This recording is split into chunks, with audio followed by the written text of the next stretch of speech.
This is the way the Senville 9000 comes, and it comes with a little blue tape on there to keep it all from flipping around during the transit. It's packaged super well.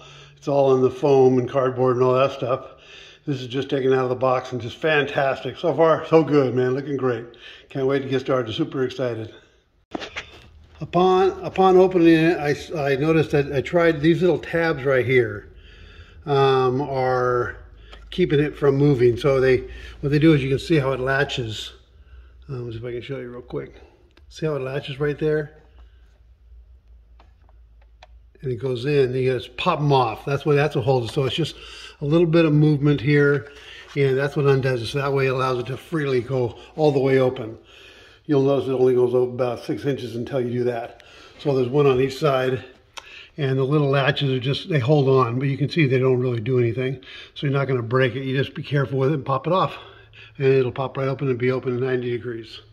Okay? Instead of 45 degrees.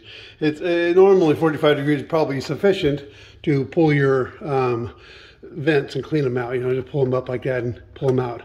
So those got to be cleaned occasionally, but the point is, normally that's all you got to do is open it that much. But for us to look at it and work on it and take a look at what's going on, we're gonna take off this whole plate, and we need to be able to get to the screws and stuff like that. So that's why I opened it up all the way. As you can see, the wiring diagram is right there inside, and absolutely perfect. For those of you who don't have the wiring diagram for whatever reason on yours, here's a picture of mine. Take a picture of it and go to town.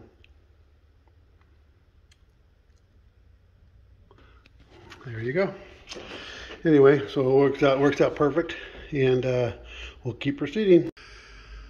This is the way the back looks. As soon as I got it, hoping this thing works out with the video. I seem to be upside down, but anyway, I'm just going to pop it right off. It's just being held on there, and then I'll be able to center it in the wall where I want it to go. There's it just pops off on the bottom, but there's one shipping screw you got to remove to take that off. That's right there. Undo that one shipping screw, and you'll be able to pull that off. As you can see, now that I pulled it off, it's just a shipping screw, and it doesn't do anything. So you don't have to put it back on. It doesn't accomplish it. It just holds it together while it's shipping. Okay, trying to take off the little plastic doohickey that holds up the pipes. This thing right here. I did it, but it was a pain in the neck. They sit inside these little slots here, you know. That's the way it comes. And so it just kind of pops open on this one here. You can see it hooks by that little nipple thing right here. And so that's the way that one goes. It's just like that. Up here, though, it's got this tricky little thing. It's supposed to move. It's supposed to flex. I mean, you can see it. It's supposed to be flexible, you know, but it doesn't flex for crap. It was stuck in there. So I literally, when it was like this and popped in there, I had to pull it out from this left side to get that side to even come out. You're supposed to be able to just push it over like this, push it like that, and it would just pop out from underneath this little thing. But it didn't, just so you know. It was a pain in the rump. So pull this side here out first, just pop it out of there. Like I said, it was stuck in, and it's on that little nipple right down there. You pull all this nipple, pull it off of there, and then just work it on the way up and try to get it out from there like that, and then pull it up, because it doesn't work the way it's supposed to. That tab sucks buttermilk. The pipe insulation comes like this, and it's only cut a little bit. This is not cut over here.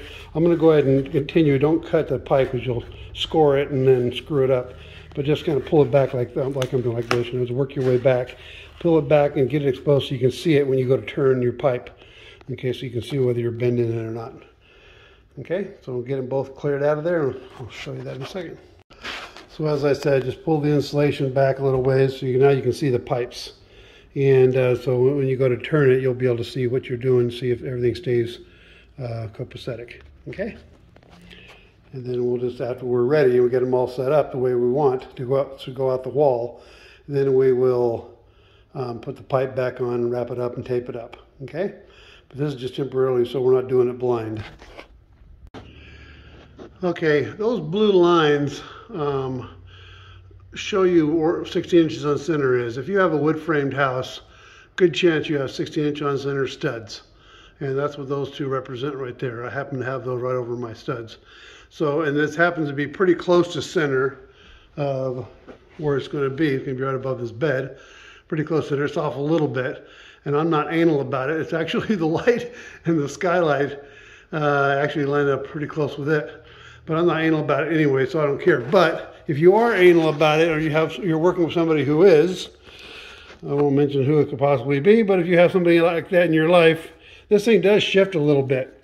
You can see this wide gap right here, okay, in the flange on each side. So when you put this thing on like this, it shifts. See, you're allowed to move, you know, a little bit either way. And it's the same thing here with these things here. That little tab we talked about before, that little tab right here, it shifts in here. So it has a slot to move in. So if 16 inches on center was dead nuts center, then it would just line up in the center. But if you had to move it a little ways, you can go almost an inch either direction.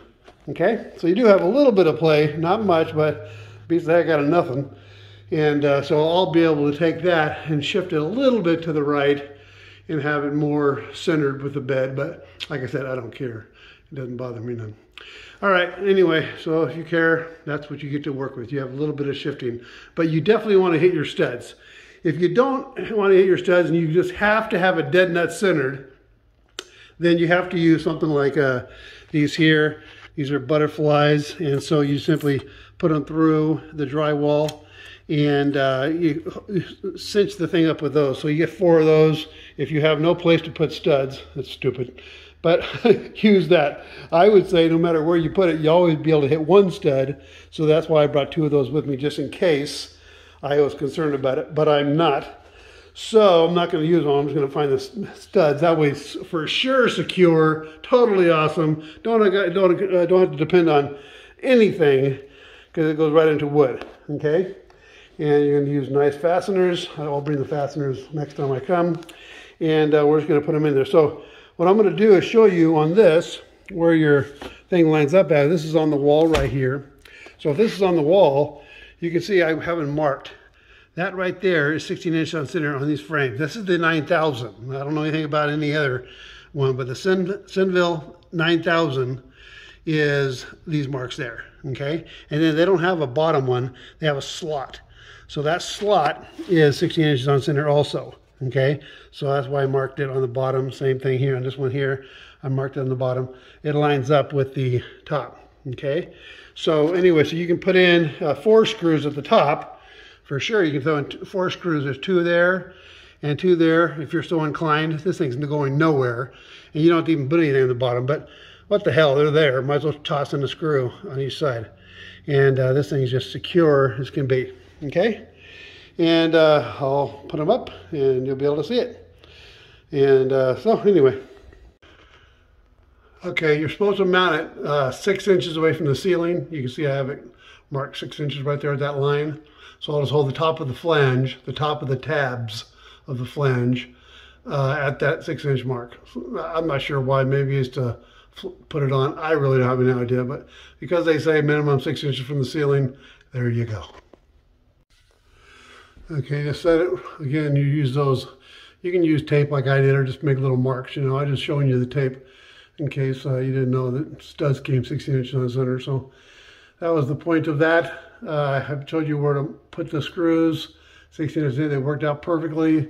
Again, you just want it level, and it's dead nuts level, and it has the mark underneath it. It's 6 inches from the ceiling at the top of the tabs, so we're good to go.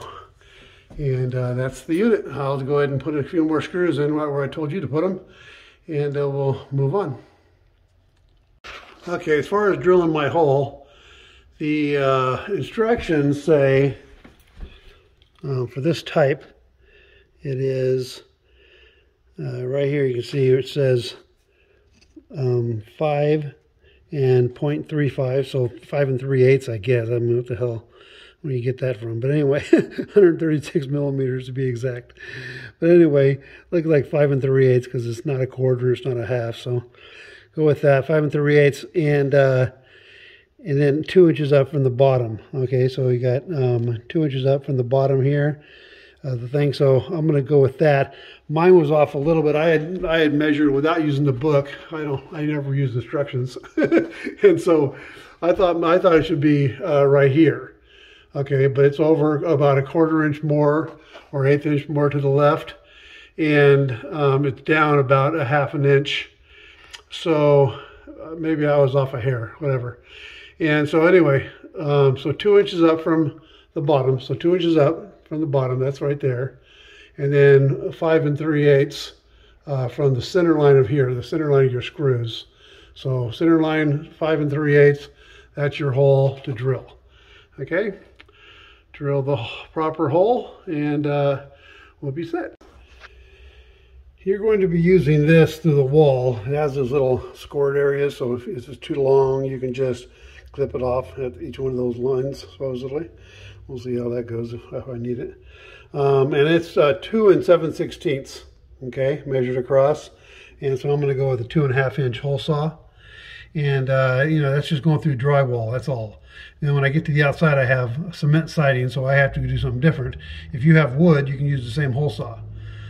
So I'm just going to drill a pilot hole first through here, a little slight angle down, just a slight angle down, just in case any moisture got in there, it would drip away from the building and not inside the building. So I'll drill a pilot hole straight through and just a hair down, and then I'll drill the drywall one with that bit I just showed you, and then I'm gonna go pick up a masonry bit because I have cement siding, and I got to install 7 of these things, so I'm going to need a right bit.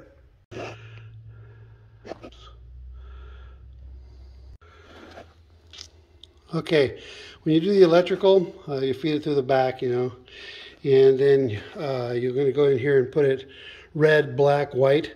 You know, you can do any colors you want as long as they match outside, but just follow the same ones they did. If you look at their wires, they have red, black, yellow. They don't have white, but same principle. So red, black, yellow. I put red, black, white, and then put the green over there where the ground symbol's at.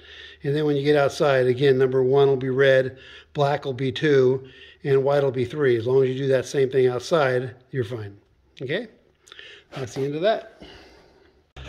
Also, instead of using this hokey-doke wire holder, it goes right there. You can see little places to put it. Right there in the screw hole there. It holds those 4 wires down. It's a hokey doke and it's stupid, and they don't even line up anyway. It's kind of a pain in the neck. So just put a Romex connector on the back, okay, where they put the lead in, and I'll show you that in a second. So anyway, as I was saying, slip on a regular Romex connector like that, and that'll hold your wires to the machine, okay? Instead of that piece of crap little rubber thing. That way you know you have something. That way you know it'll be substantial. Okay? Okay, I'm getting ready to send this sucker through. It's just like that, you know. It's just connected. I just wrapped a little bit in electrical tape. Hold all the pieces together. Just enough to get out the hole I put in my wall. And which is right there. I put the long cord all the way through it already. Can't really do anything with that. But the rest of it's all small and contained, so it'll just go in one shot. So, all right, I'll let you know if it goes anything wrong. Mainly, I'm letting you guys know if I come up with any problems. And if I come up with 2 problems already, the electrical thing. That's why I said put the Romex connector on it, and then the little snaps to get that one thing into place a few minutes ago. Other than that, I haven't found any issues, so I'm just letting you guys know if there's any problems. Other than that, I'm just showing you a basic installation. But if I come up with any problems while I'm installing this, I'll let you know. Okay? Okay, here's my 12-2 with the ground coming from the breaker box. Whenever you run a power that's white, you can see there's 12-2. I got power in the black one and power in the white one. You need to take a magic marker or tape, electrical tape or something, and make that white one black so everybody knows it's power and not a neutral. Okay, so that's that. I'm going to run from there. Those are my 2 lines, and then I'm going to run my load with a 6-foot whip over to the unit. And so when I get to the unit, I'm going to be putting it right here, and you can see they have plugs right there. I think you can see it. Yeah, plugs right there. I'm going to just pull those out and put Romex connectors in those also. And so if you put Romex connectors in them, then you don't need to use the inside strap holders. So I'll show you that in a bit. As I was just saying, if you use the Romex connectors like that, then the wire is tied in and taut. So you don't have to use this stupid thing right here. It just makes them crumpled up and makes it a pain in the neck. So don't bother using that. Anyway, I'll go ahead and hook it together and you'll be able to see how it goes.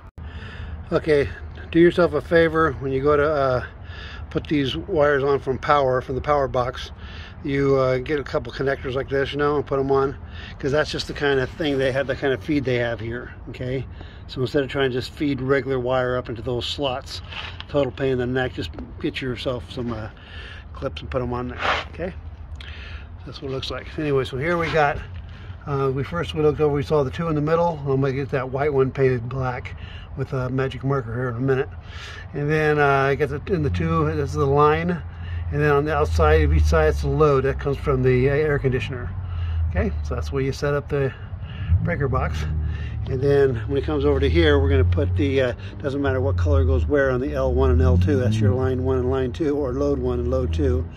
That's going to be any color, but they both happen to be black, but because of the way I ran the wires. But anyway, and then the green's going to go next to it in the ground slot. Okay, so it'll look just like that. Inside, the colors were ran on the left, red, black, and yellow. So of course ours is white, theirs is yellow, but I just matched that, so it's 1, 2, and 3. So whatever way you do it inside, the way you have to do it outside. And then the next one over is load 1 and load 2, and of course those both are black, so it doesn't matter. And then the green goes over on the ground lug, and you're all set. That's the way you do it. So now we're going to get to the gas now.